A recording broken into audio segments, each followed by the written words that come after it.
Kita masuk ke soal nomor 39 ya. Tadi kita sudah bahas sebelumnya di soal sebelumnya itu tentang apa yang menjadi demand dan supply dari loanable fund.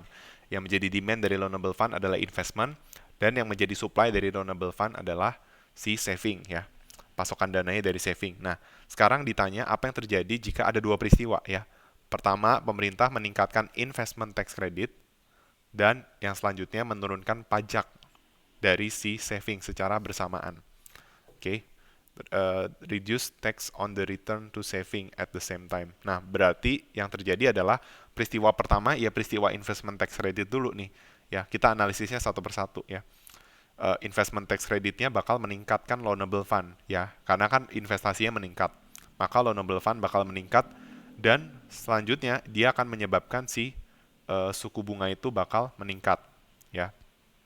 Nah, selanjutnya, peristiwa selanjutnya adalah menurunkan pajak dari return to saving. Nah, penurunan pajak dari return to saving itu akan membuat si kurva supply-nya itu bergeser ke sebelah, dia akan bergeser ke sebelah kiri. Seperti itu. Dia akan bergeser ke sebelah kanan, maaf ya.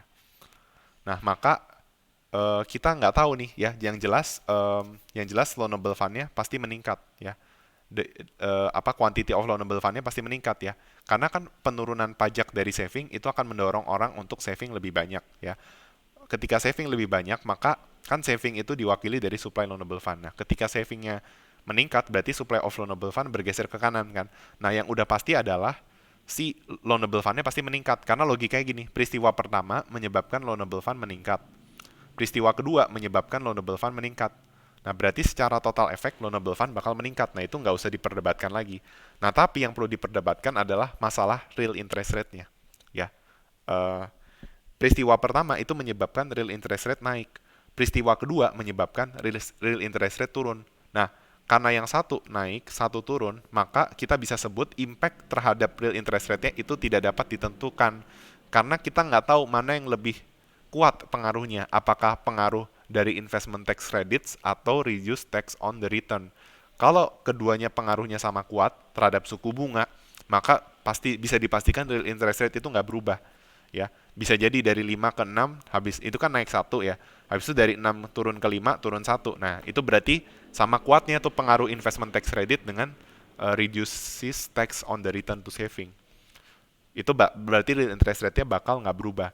Tapi kalau seandainya lebih kuat pengaruh investment tax credit, artinya kan naiknya lebih besar dari turunnya. Nah, berarti tetap real interest rate-nya naik. Ya, jadi saya kasih keterangan opsi B ini hanya berlaku kalau ada keterangan bahwa keduanya sama kuat. Ya. Sedangkan real interest rate bakal meningkat itu kalau yang lebih kuat adalah pengaruh investment tax credit-nya. Ya. Nah, selanjutnya yang A itu hanya berlaku kalau seandainya pengaruh yang lebih kuat itu adalah ini ya. Peristiwa kedua yaitu reduces tax on the return to saving. Ya. Sehingga karena kita tidak ada keterangan seperti itu, maka bisa dipastikan the impact on the real interest rate is indeterminate ya, tidak dapat ditentukan. Oke. Jadi perhatikan baik-baik ya, kita perlu tahu kalau tidak ada asumsi di soalnya berarti asumsinya memang tidak diketahui gitu. Tapi kalau ada asumsinya berarti kita bisa mengetahui ya lebih banyak lagi. Nah, karena tidak ada asumsi bahwa mana yang lebih kuat, berarti intinya kita sama-sama nggak tahu mana yang lebih kuat sehingga jawaban yang paling tepat adalah the impact on the real interest rate is indeterminate. Oke, terima kasih.